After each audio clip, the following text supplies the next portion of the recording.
So I want to ask people watching this, if you were a citizen of North Korea, how would you know that what you were being told is a lie?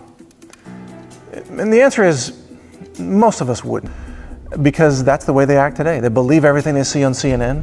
They worshiped Obama like a god in 2008.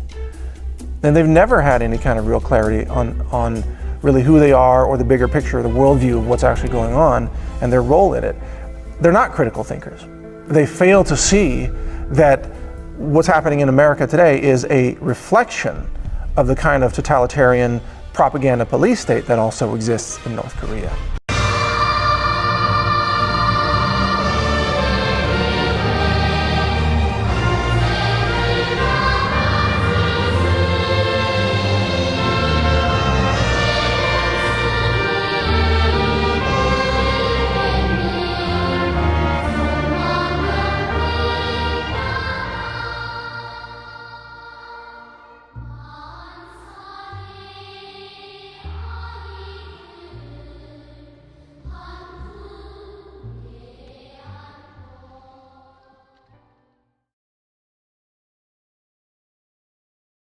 Donald Trump, the God Emperor.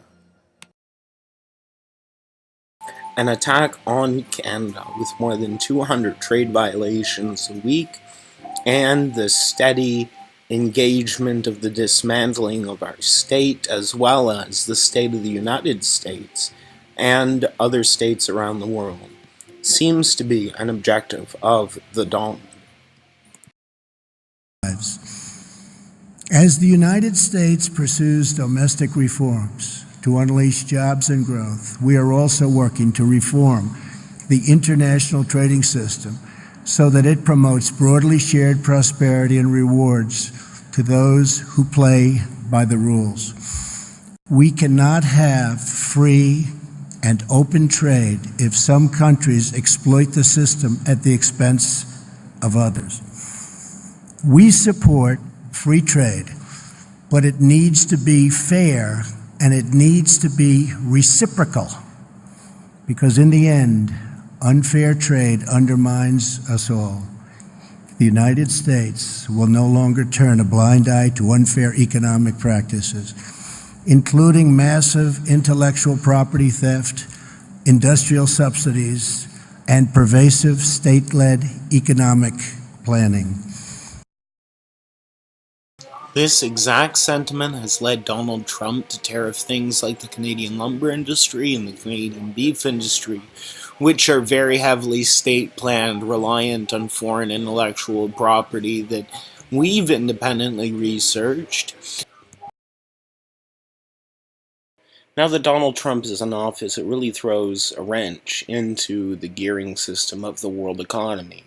Now that we're all intertwined and everybody's got some eggs in everybody else's basket, and nobody knows what is going on and who has what, the United States is putting all the eggs in its basket. We need the United States internationally. The United States defense budget pays for 98% of the naval defense of all of the shipping of the planet, and through the military, we subsidize 5% of all trade and guarantee the shipments between nations. All of those things that we've enjoyed thanks to the Bretton Woods system are going away. We're going to have to pay 5% more on everything we purchase. Plus, everybody has to put in 2% to their military. We're going to have even less spending power. Whereas the United States is going to get a whole lot of sales from a bunch of countries coming up real soon who owe decades of back pay that they're going to be forced to pay with what? We're all in debt, which is why we suggested in a previous video that perhaps the best objective would be to eliminate debt internationally. And that way we could still have the United States doing good, and that way we also wouldn't have something like Donald Trump. By the way, if you are thinking of voting somebody else, I don't think there are too many in this room that are... Is there anybody in this room that's going to vote for other than Donald Trump? Is there? That's pretty good. I see a couple of protesters. They're not raising their hand. They don't have the courage. But some of our people are pointing to them. All right, look. Should we do the pledge? Should we do the pledge? Right? Raise your hand. Just raise it a little bit. Don't go too high, because they make that into something other than just a little pledge. I promise that I, on Tuesday, will vote for Donald Trump and will make this country great again. Go ahead. All right. We will make America great again.